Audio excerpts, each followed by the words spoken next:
Morning, everybody. March 16th, 2025. And today we're going to talk about something that has probably escaped your notice. And it has to do with the moving parts on the board of what's going on in politics now and some of the radicalization that is occurring and what that bodes for the future of America as we move forward. We're seeing things we haven't seen in, well, probably a very long time. I can't say for sure because I haven't been around for 250 years. Though some days I feel like it and probably look at it. Trust and believe there's some stuff going on now that has deep implications for the future of not only America, but a lot of Western civilization too. Let's get into it today. And good morning to all of you. We're going to get a little philosophical and political today. So if you're not a thinking type of person, this may not be the video for you, but certainly we live in very interesting times right now, if not perilous times. And one of the reasons why is we're stretching out the idea of what the executive branch of government is. And this is something that's not been undertaken since perhaps the 1930s and 40s when FDR came in with almost dictatorial powers, and in his 100 days just sent legislation over to the House and the Senate that just got pushed through. Anything you want, Mr. President, you got it. It took a couple years for pushback to develop on that, and even then, it took until after 1948 for a Republican to come back into office again with Eisenhower. Made a profound impact. So what am I getting at here is we're not used in these generations to seeing executive power stretched out to points that have not been seen for almost 100 years. One of the first things that Franklin Roosevelt did when he took office, besides psychologically rallying the people in America with his "we have nothing to fear but fear itself" speech in March of 1933 when he's inaugurating, was his April of 1933 decree to turn in all of your gold to the United States Treasury. And well, in post offices all around the nation, there it was posted, the poster to turn in and surrender your gold. This was a strange thing because people at that time during the Great Depression, banks were failing. Left thousands and thousands of banks were failing to the point where he came in and took office and had to declare a bank holiday. Shut them all down. Shut them all down. So when you're thinking about taking something that through history, 5,000 years of history, has held its value and been a store of value that everyone around the world recognizes, i.e. gold, making a decision to call that in, that's a pretty radical thing.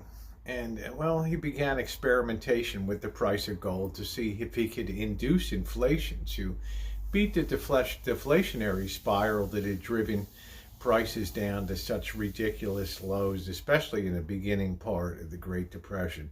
Today we have a situation where it seems we have an almost unfettered presidency. And people, a lot of political pundits out there, there's a lot of wound licking now on the part of the Democrat Party. What went wrong? What can we do? You know, Friday we had the United States Senate vote on a continuing resolution to keep the government running fiscally until, I guess, September, through September, continuing resolution. And Chuck Schumer, the senator from New York, decided to approve of that. And you could almost sense on Friday, that the final air in the balloon kind of came out of the Democrat Party, where people finally said, oh man, right? Hands went up, white flags, except amongst a few Democrats. But here's the takeaway from this. I have heard parties declared dead many times over my many years here on planet Earth in these United States. I remember growing up, and the silent majority voted in 1972 that all the Vietnam War protesters and all the craziness on the streets of America and all the freaks and hippies and all that stuff. You would have thought in that 1972 election, Nixon versus McGovern, you would have thought that they would have carried out Nixon in a pine box. Okay, they were so sure that the Republican Party was dead that when the election came, it was an absolute landslide for Nixon. Because Nixon tapped into what became known as the silent majority, the people that aren't out there on the streets, the people that aren't running around like lunatics with their hair on fire, right? Getting all the press attention, but not getting the votes, right? It took Nixon to bury himself with the Watergate scandal in 1973 and 74, and then Gerald Ford came in and, man, they declared, hey, man, when Gerald Ford pardoned President Nixon, oh, that was the death of the Republican Party forever, right? Everybody was out there declaring, man, that was it. You put the final nail in the coffin to the grand old party. Well, it only took, right, 4 years of a Carter administration to bring Ronald Reagan in, right? And the sweep was unbelievable, and people were like, "This is, It's then George Bush, Reagan's an old man, he's got dementia, right? Mrs. Reagan, Mrs. Reagan came in, right? Don't do drugs and all that kind of thing. People thought that would be the end of the line, and then Bush Senior came in, and after that, I mean, we've just had a whole parade of people. When Dukakis lost the presidency and had a one-state sweep, I don't know, maybe one state, I don't know. People declared the Democrat Party dead and then came storming back with Clinton. We're kind of at the same point right now, right? Where people have driven a stake in the Democrat Party and said, well, you know what, it's over. Guys, it's never over.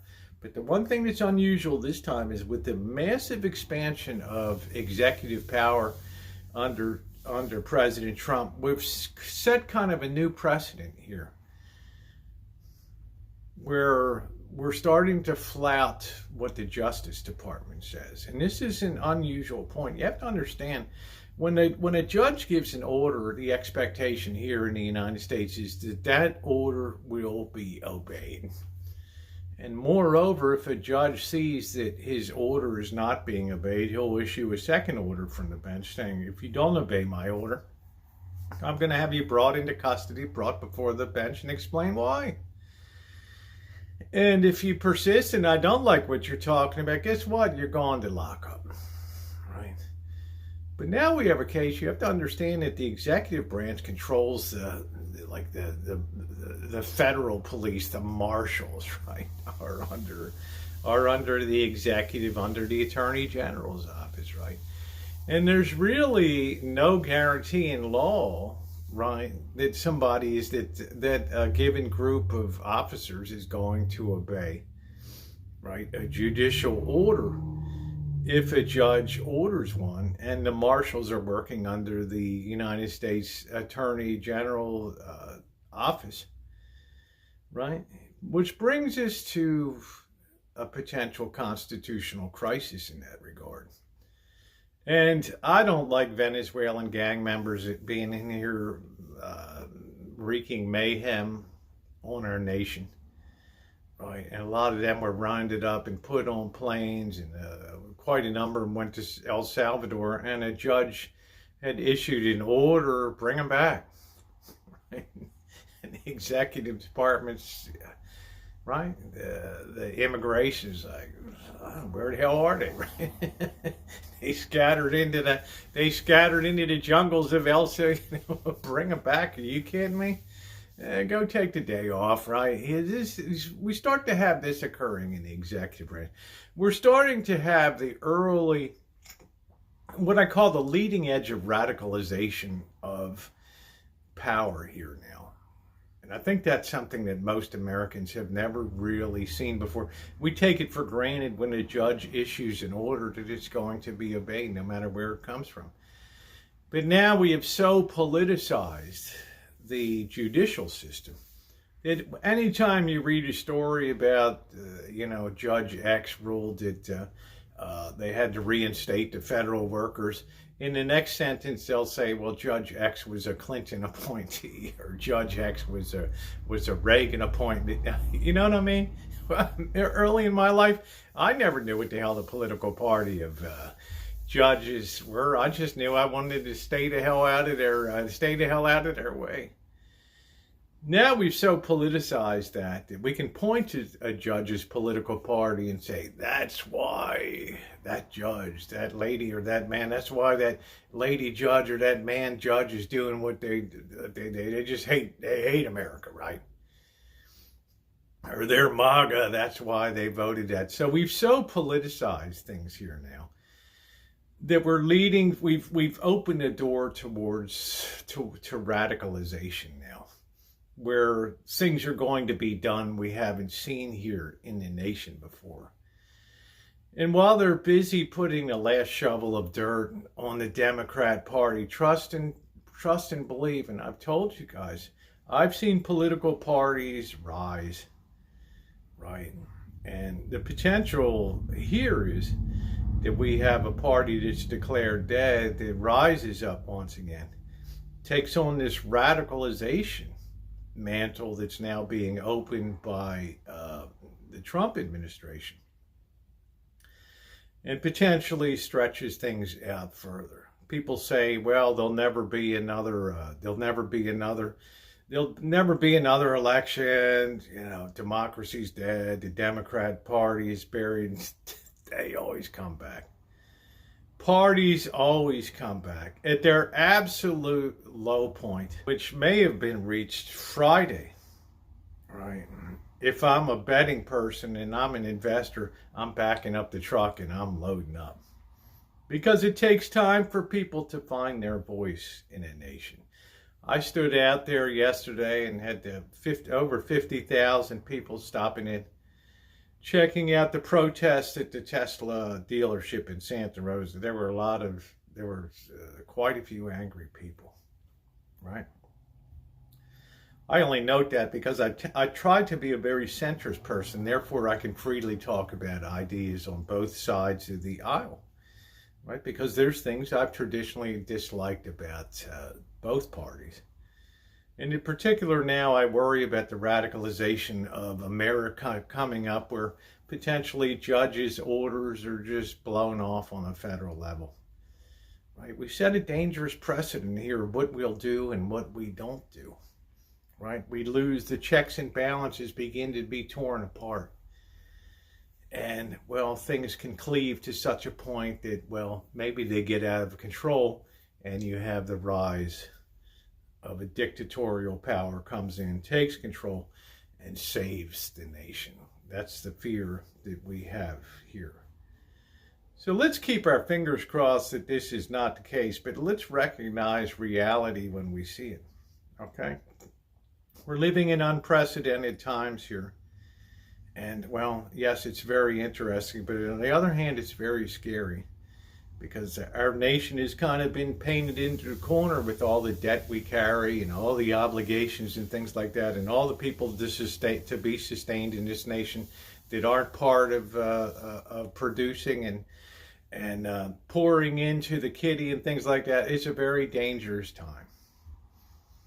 That's something to really be aware of today. And I want to close out. If you've enjoyed this discussion and a little bit of an intellectualization of the political process and the parties without all the shrill screaming, right? this is the place for you to be. I hope that you'll subscribe and hit that bell for all notifications. Think about what I said, the radicalization of America, because, well, once you did go down that road, you're like back in the 1920s and late teens, with bombs being exploded on outside of the stock exchange and people dying. We really don't want to go back to that again. But sometimes people feel so powerless within the channels of traditional power that they start to do very radical things. All right, guys, thanks so much for watching, and thumbs up, appreciate it. Sorry about all the cutting off.